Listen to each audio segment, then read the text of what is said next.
Party president గారు గౌరవ శ్రీ కల్వకుంట్ల చంద్రశేఖర్ గారి ఆశీస్సులతో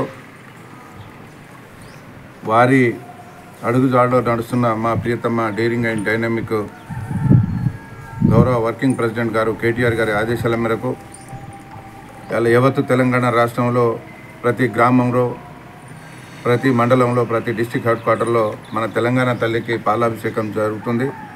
అలాగే మహబూబాద్ డిస్టిక్లో హెడ్ క్వార్టర్లో పార్టీ ఆఫీసులో కూడా ఇప్పటి వరకు అందరూ గౌరవ చైర్మన్ డాక్టర్ రామ్మోహన్ రెడ్డి గారు, వైస్ చైర్మన్ మానేని వెంకన్న గారు, మాజీ వైస్ చైర్మన్ ఫరీద్ గారు, మిగతా తెల్ల శ్రీను గారు, మండల బాడి అశోక్ గారు, ఎల్లందర్ గారు, మిగతా సోదరులు అందరూ, రంజిత్ గారు, పిఎస్సిఎస్ చైర్మన్, ప్రతి ఒక్కళ్ళు వచ్చి ఇలా చేయడం జరుగుతుంది. ఈ పాలాభిషేకం తెలంగాణ తల్లికి ఎందుకు జరుగుతుంది ప్రజలు గమనించవలసిన బాధ్యత ప్రజలపైన ఉంది, ప్రతి ఒక్కరిపైన ఉంది.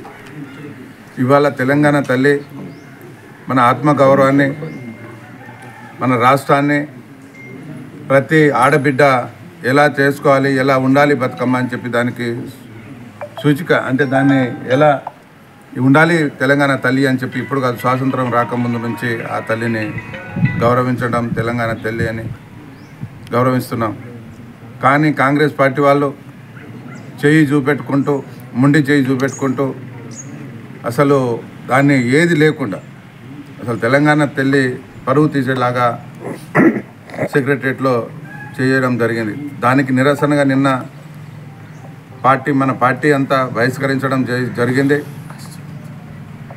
నేను ఒకటే గౌరవ సీఎం గారికి రిక్వెస్ట్ చేస్తున్నాం, ప్రజల తరఫున, తెలంగాణ ఆడపడుచుల తరఫున, తెలంగాణ ప్రజల పక్షాన, దయచేసి మీరు ఏదో చేద్దామని చెప్పేసి ఉరుకుతున్నారు, చేస్తున్నారు, ఇష్టం వచ్చిన భాష మాట్లాడుతున్నారు. అది పద్ధతి కాదు.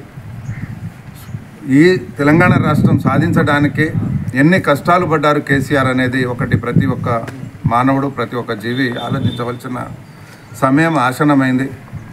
ఇవాళ అన్నం పెట్టి రైతు గురించి గత పాలకులు, గత ప్రభుత్వాలు ఏం చేస్తే మన కేసీఆర్ గారు ఏం చేశారనేది ఆలోచించవలసిన బాధ్యత మన పైన ఉంది. మీరు ఎలక్షన్ అప్పుడు చాలా మాయమాటలు, గారడి విద్యలు చెప్పి సీట్ ఎక్కారు. ఎక్కినాకనైనా మీరు సర్దుకోవాల్సిన బాధ్యత ఉండే, కానీ మీరు సర్దుకోకుండా ఏది అమలు చేయలేదు. 6 గ్యారంటీలు కావచ్చు, సంవత్సరం 2 రోజులు అవుతుంది మీ ప్రభుత్వం ఏర్పడి, మీ ప్రభుత్వాలు వాగ్దానాలు చేసి. 6 గ్యారంటీలు 13 హామీలలో 420 హామీలలో మీరు మంచి మనసుతోటి ఒకసారి ఆలోచించండి, ఏది కరెక్ట్ చేశాము. మహిళల సోదరిమణులకు 2500 ఇస్తామన్నారు, ఇచ్చారా?